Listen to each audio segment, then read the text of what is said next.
Саламатсыздар ма білім алушылар? Бүгінгі біздің басты мақсатымыз біліммен тек алға.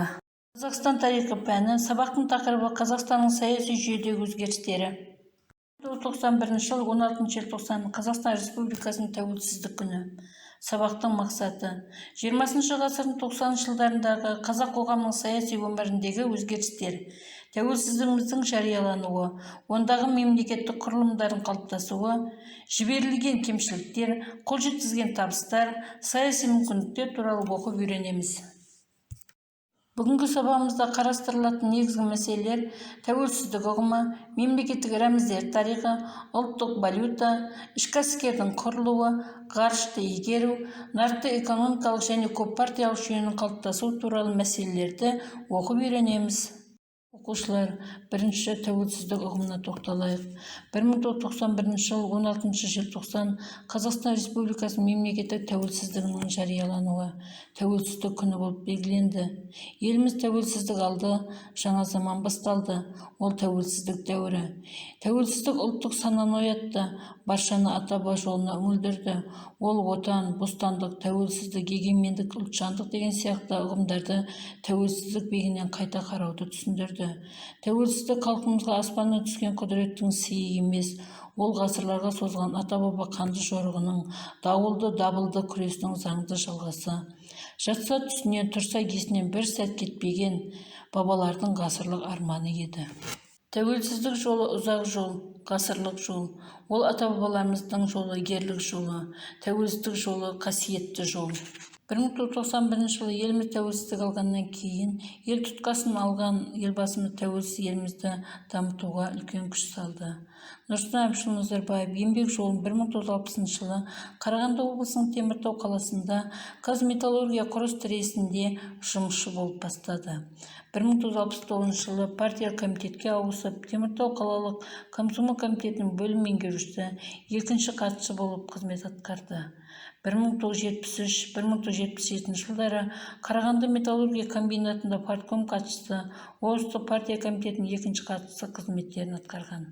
1979-1984 жылдары Қазақстан Компартиясы орталық комитетінің хатшысы, 1984 жылдан Қазақ КСР министрлер кеңесінің төрағасы болып қызмет істеді. 1990 жылы сәуірде Республика жоғарғы кеңесінде Қазақ КСР бірінші хатшысы болып қызмет атқарған. 1991 жылы 1 желтоқсанда Нұрсұлтан Әбішұлы Назарбаев Қазақстан Республикасының президенті болып сайланды. 2019 жылы елбасымыз Нұрсұлтан Әбішұлы Назарбаев өзінің президенттік өкілеттілігін тоқтатты. Елбасымыз Қазақстан Республикасының тұңғыш президенті Нұрсұлтан Әбішұлы Назарбаев 2019 жылы өзінің президенттік өкілеттілігін тоқтатқаннан кейін оның орнына Қазақстандағы біртуар зиялы азамат, Сенат төрағасы Қасым-Жомарт Кемелұлы Тоқаев тағайындалды. Араға уақыт салып, Қасым-Жомарт Кемелұлы Тоқаев елде өткізілген президенттік сайлауда жоғарғы дауысқа ие болып, бүгінгі таңда тәуелсіз мемлекетімізді президенті болып қызмет атқарып келеді. Бүгінгі күні ел болып бірігіп отырған елдердің жылдар бойы өткен тарихына байланысты рәміздері бар. Негізгі мемлекеттік рәміздер ту, елтаңба, гимн. Бұл халық бірлігінің белгілері. Тәуелсіз еліміздің де өз рәміздері бар. Мемлекеттік рәміздерді құрметтеу әрбір ыстық жүректі саналы азаматтың міндеті мен парызы. 1992 жылы маусымның 4-інде қабылданған Қазақстан Республикасы президентінің Қазақстан Республикасы мемлекеттік рәміздері туралы конституциялық заң күші бар жарлығымен 1996 жылы қаңтардың 24-інде қабылданды. Қазақстан Республикасы мемлекеттік туы Қазақстан Республикасы мемлекеттік негізгі рәміздерінің бірі. Мемлекеттік ту көгілдір түсті, тік бұрышты кездеме. Оның ортасында арайлы күн, күннің астында қалықтаған қыран бейнеленген.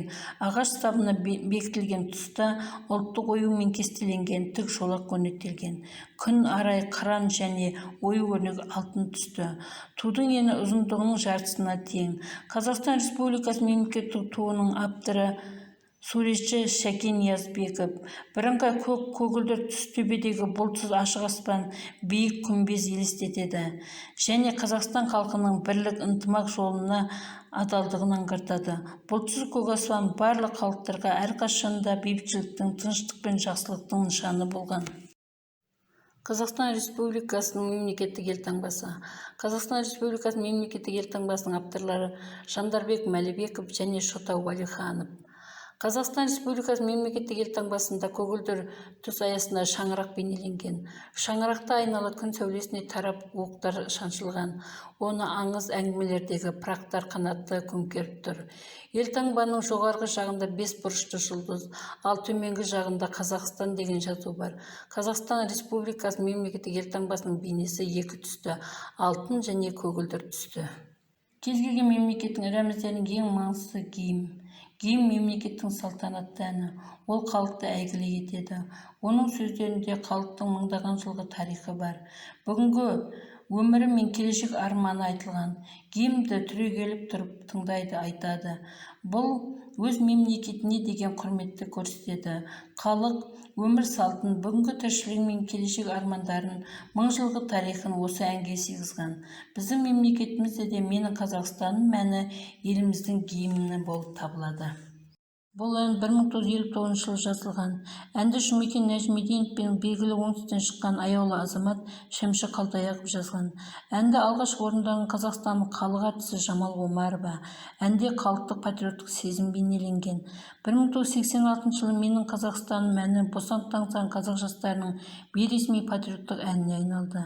Елбасы Нұрсұлтан Әбішұлы Назарбаев 2006 жылы әнге ресми статус беретін уақыт жетті деп ашық баяндап паш етті. Президенттің қатысуымен жазылған әнұранның жаңа мәтіні қазақ халқының өркөкірек рухын, жақсы өмірге деген құлшынысын, қазақ жерінің молшылығы мен байлығының артатындығын көрсетті. Президенттің қаулысымен жазылған әнұранның жаңа мәтіні қазақ халқының өркөкірек рухын, жақсы өмірге деген құлшынысын, қазақ жерінің молшылығы мен байлығын көрсетті. Менің Қазақстаным әні гимн ретінде алғаш рет 2006 жылдың 10 қаңтарында елбасының ұлықтау рәсімінде орындалды. Ұлықтау рәсімі дегеніміз бүкіл халықтық сайлау қорытындысында сайланған президенттің ресми түрде іске кірісуі. Ұлықтау рәсімі кезінде президент өз халқына ата заңға адалдығын білдіріп ант қабылдайды. Қазақстан Республикасының ұлттық валютасы. 1993 жылы 5 қарашада ақша жүйесін тұрақтандыру жөніндегі шұғыл шаралар туралы президент жарлығы шықты. 1993 жылы 15 қарашада республика президентінің жарлығымен ұлттық валюта теңге айналымға енгізілді. Сол күннен бастап ұлттық валюта Қазақстан Республикасының экономикалық өмірінде халыққа әлеуметтік тұрғыдан қызмет етіп келеді. Қазақстан Республикасының ішкі істер әскері 1992 жылы қаңтарда республиканың мемлекеттік тәуелсіздігін қамтамасыз ету мақсатында ішкі істер әскері құрылды. Әскер қатарына шақырылған жастар республика аумағында қызмет етуге мүмкіндік алды. Еліміз тәуелсіздік алғаннан кейін әлеуметтік-экономикалық саяси өмірінде көптеген өзгерістер болды. Атап айтатын болсақ, нарықтық экономикалық және көппартиялық жүйенің қалыптасуы. Еліміз 1991 жылы тәуелсіздік алғаннан кейін экономикалық дамуда нарықтық жолды таңдап алды. Тәуелсіздіктің алғашқы жылдарында экономикалық құлдырауды басынан өткізген еліміз нарықтық экономикалық даму жолын әлемнің дамыған елдерінің бағдарламаларымен сараптай отырып, ішкі ұлттық байлығымызды тиімді үйлестіруге негізделген бағдарламалармен жүргізді. Бүгінгі күні еліміз ішкі экономикалық дамуды, жеке кәсіпкерлікті дамытуды және ірі өндірісті құру арқылы жүргізіп келеді. Тәуелсіздік алғаннан бастап елімізде көппартиялық жүйе қалыптасқан. Көппартиялық жүйе ел дамуындағы оның ұлттық құндылықтарының артуына, бәсекелестік арқылы татулыққа негізделген құрылымға қызмет етеді. Қазіргі таңда елімізде жетекші партия Нұр Отан партиясы, сонымен қатар Қазақстан коммунистік партиясы, Қазақстан аграрлық партиясы, ауыл партиясы, Қазақстан демократиялық партиясы елге қызмет етіп келеді. Еліміз көппартиялық жүйеде оқушылар бүгінгі Қазақстан Республикасының тәуелсіздігіне арналған сабағымызда көптеген мәліметтер алдық. Бүгінгі сабақты Қазақ әдебиетіндегі майталман ағаларымыздың бір ауыз өлең жолдарымен қорытындылағым келіп отыр. Қазақстан дейтін менің бар елім, жатыр алып жарты дүние әлемін.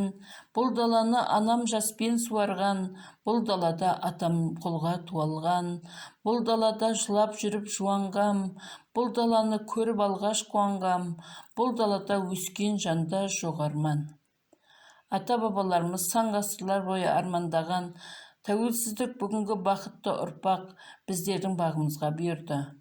Қол жеткізген тәуелсіздігіміздің тұғырын биік ұстау, оны сақтау, құрметтеу, қадірлеу бүгінгі жас ұрпақтың міндеті және парызы. Еліміздің тәуелсіздігі мәңгі баянды болсын дейміз.